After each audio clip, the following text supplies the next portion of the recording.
नमस्कार मेरे प्यारे विद्यार्थियों। माँ शारदे के चरणों में श्रद्धा सुमन अर्पित करते हुए मैं सुमित्रा आपके अपने YouTube channel BK Hindi classes में आप सभी का हार्दिक अभिनंदन करती हूँ।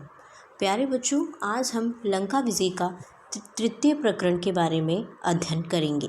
पिछले वीडियो में हमने जाना राम और रावण के मध्य हुए युद्ध का वर्णन। राम और रावण के मध्य युद्ध इतना भयानक था कि प्रकृति की चीज़ें भी एक बार तो थमकर युद्ध देख रही थी।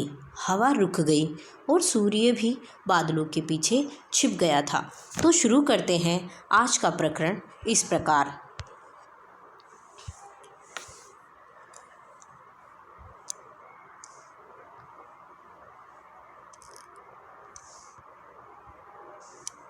कुछ ही देर में लगा कि युद्ध समाप्त होने को है।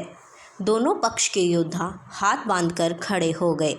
छोटे छोटे युद्ध थम गए। सबकी नज़रें राम और रावण पर थी। सबकी आंखें फटी रह गई, पलकें झुकना भूल गई। उन्होंने ऐसा युद्ध पहले कभी नहीं देखा था। अब क्या हुआ?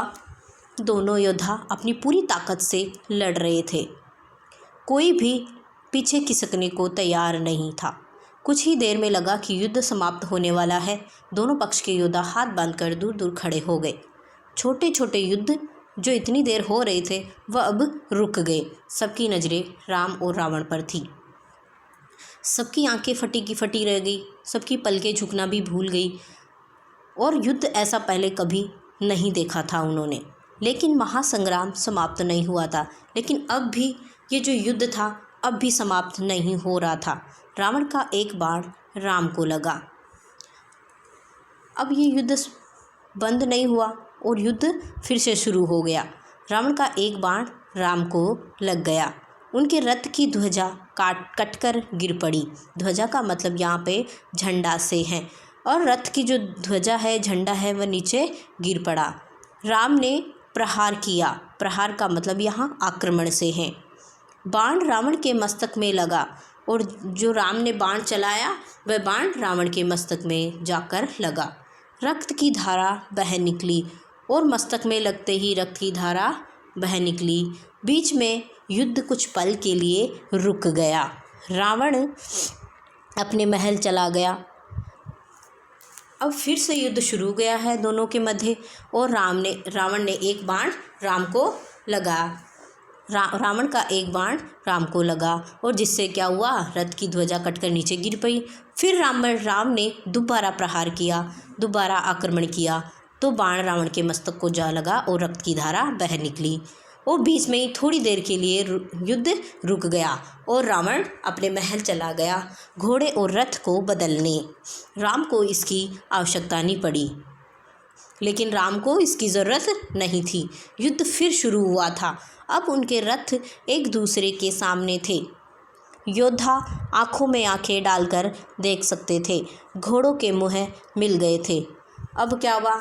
जैसे ही मस्तक में लगी और खून बहने लगा और रावण अपने महल चला गया घोड़े और रथों को बदलने के लिए। लेकिन राम को इसकी ज़रूरत नहीं पड़ी। युद्ध फिर दोबारा शुरू हुआ।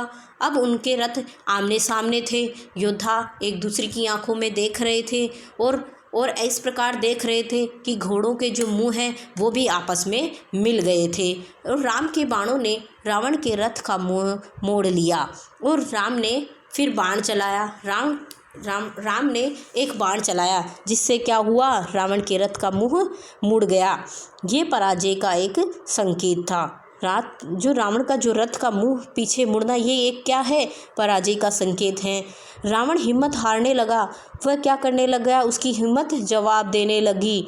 जब तक वह रथ घुमाता राम का एक बाण उसके पार निकल गया।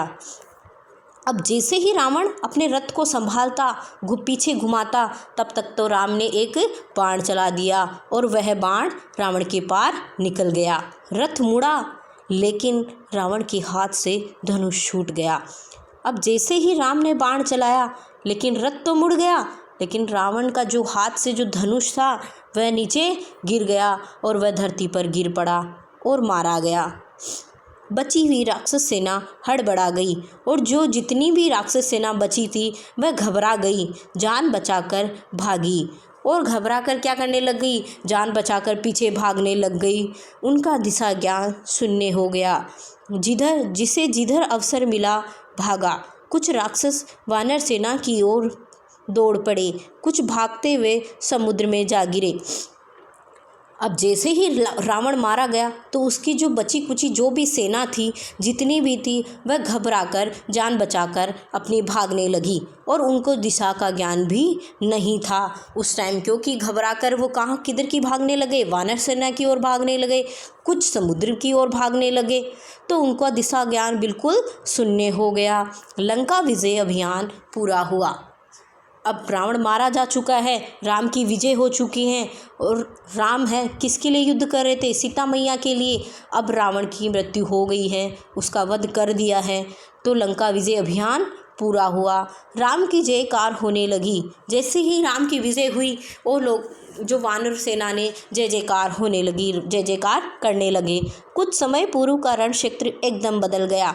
जो थोड़ी देर पहले जो खून से धरती सनी हुई थी, रंगी हुई थी, वह धरती जो घायलों से करहा रही थी, शवों से बिखरे हुए थे, ऐसा माहौल था, वह एकदम युद्ध का मैदान बदल गया। शस्त्रों की टंकार की जगह किलकारियों ने ले ली।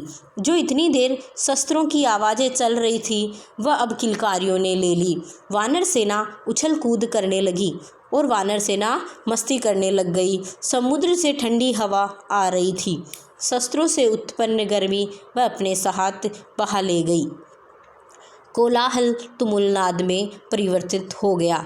जो इतनी देर युद्ध के मैदान में शोर मच रहा था वह अब खुशी में बदल गया और वाद्य यंत्र जो तुमुलनाद है उसमें परिवर्तित हो गया।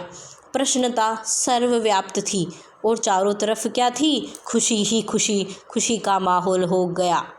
रण क्षेत्र में केवल एक व्यक्ति दुखी था, शोक से व्याकुल विलाप करता हुआ अपने भाई के मृत शरीर के पास खड़ा।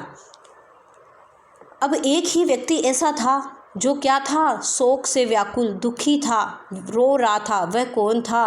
विभीषण था और अपने भाई के मृत शरीर के पास खड़ा हुआ था। राम ने विभीषण को समझाया, मित्र शोक मत करो। राम ने क्या किया, विभीषण को समझाया और कहा, दोस्त तुम दुखी मत हो। रावण महान योद्धा था, उसकी अंत्येष्टि महानता के अनुरूप होनी चाहिए। मृत्यु सत्य है, उसे स्वीकार करो। राम ने विभीषण को समझाया, कहा कि मित्र तुम शोक मत करो, दुखी मत हो। रावण क्या था, एक महान योद्धा था, तो उसकी अंत्येष्टि का मतलब यहाँ पे है अंतिम क्रिया। तो उसकी जो अंतिम क्रिया है उसकी महानता के अनुसार ही होनी चाहिए। मृत्यु क्या है, एक सत्य है, सबकी मृत्यु होनी है, ये एक सत्य है, इसे स्वीकार करना चाहिए और तुम इसे स्वीकार करो। राम ने एक एक वानर का आभार माना, सुग्रीव को गले लगा लिया, लक्ष्मण से विभीषण के राज्य अभिषेक की तैयारी करने को कहा। चाहते थे कि रावण की अंत्येष्टि के बाद राज तिलक हो। राम ने क्या किया, एक एक वानर को धन्यवाद दिया, क्योंकि उनकी वजह से ही लंका पर विजय प्राप्त हुई थी। तो सबको वानरों को क्या किया, धन्यवाद दिया और सुग्रीव को भी गले लगा लिया। लक्ष्मण से विभीषण के राज्य अभिषेक की तैयारी करने को कहा। चाहते थे कि रावण की जैसे ही अंतिम क्रिया अंत्येष्टि होगी उसके बाद विभीषण का राज तिलक होगा, उसमें विलंब न किया जाए। और विलंब का मतलब यहाँ पे देरी से है और उसमें देरी नहीं होनी चाहिए।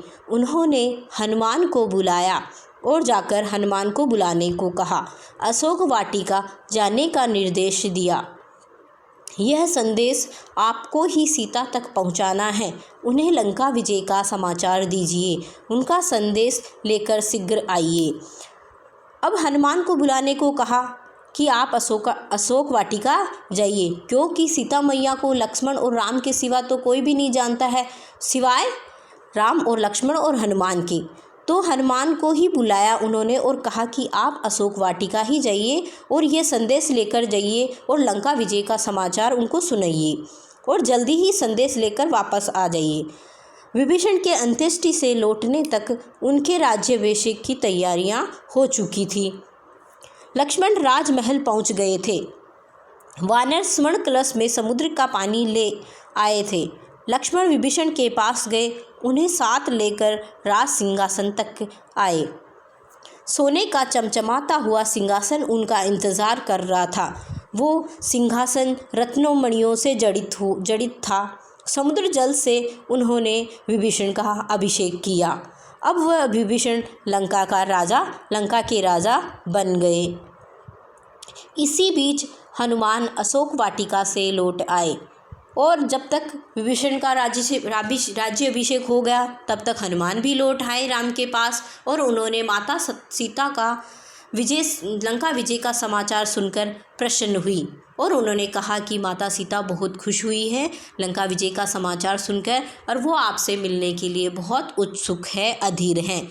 तब तक विभीषण वहीं आ गए थे और राम उनकी ओर मुड़े। जब ये समाचार हनुमान राम को सुना रहे थे कि माता सीता आपका इंतज़ार कर रही हैं, आपसे मिलने के लिए बहुत उत्सुक है, तब तक विभीषण वहीं आ गए और राम विभीषण की तरफ और मुड़े और कहा, लंकापति विभीषण के लिए आया है यहाँ पर। सीता अब भी आपकी अशोक वाटिका में हैं, उन्हें यहाँ लाने की व्यवस्था की जाए। और कहा, लंकापति आप अभी भी क्या है, सीता अशोक वाटिका में है, आप उनको यहाँ लाने की व्यवस्था करो, इंतज़ाम करो। वानर सेना चुहल कर रही थी, मस्ती कर रही थी, अटखेलियाँ कर रही थी। राम का निर्देश सुनकर उनकी उत्सुकता और बढ़ गई। वानर सेना क्या कर रही थी? मस्ती कर रही थी, अटखेलियाँ कर रही थी, क्योंकि माता सीता आने वाली थी, क्योंकि उन्होंने पहले कभी माता सीता को नहीं देखा था। तो जैसे ही उन्होंने ये निर्देश सुना तो वो बहुत उत्सुक हो गए। सुग्रीव, जामवंत और नल नील भी उत्सुक थे। अंगद को प्रतीक्षा थी और अंगद को भी बहुत इंतज़ार था। हनुमान को छोड़कर किसी ने सीता को नहीं देखा था, हनुमान ने ही देखा था और बाकी किसी ने भी नहीं देखा। सीता आई तो सबको अपनी कल्पनाओं से अधिक लगी। सभी ने सोचा था कि सीता मैया ऐसी होगी, बहुत सुंदर होगी, कैसी दिखती होंगी। सभी जिन्होंने कल्पना की थी जितनी, उससे भी क्या थी, बहुत अधिक सुंदर थी, सौम्य थी, शांत थी। उस सुंदरता में 1 वर्ष बाद पति से मिलन की प्रसन्नता शामिल थी। और उस सुंदरता में क्या शामिल थी? वह प्रसन्नता जो 1 वर्ष बाद अपने पति से मिलने की प्रसन्नता, वो थी शामिल। कष्ट इतिहास हो गया था और जो कष्ट था इतने दिन का, वो क्या हो गया, अब इतिहास बन गया। लंका विजय का यह 3य व अंतिम प्रकरण यहीं समाप्त होता है। अगला वीडियो जल्द ही आप सभी को मिल जाएगा। इस चैनल को अधिक से अधिक सब्सक्राइब करें, लाइक और बेल आइकन पर भी क्लिक करें ताकि आपको नेक्स्ट वीडियो का नोटिफिकेशन मिल सके। धन्यवाद।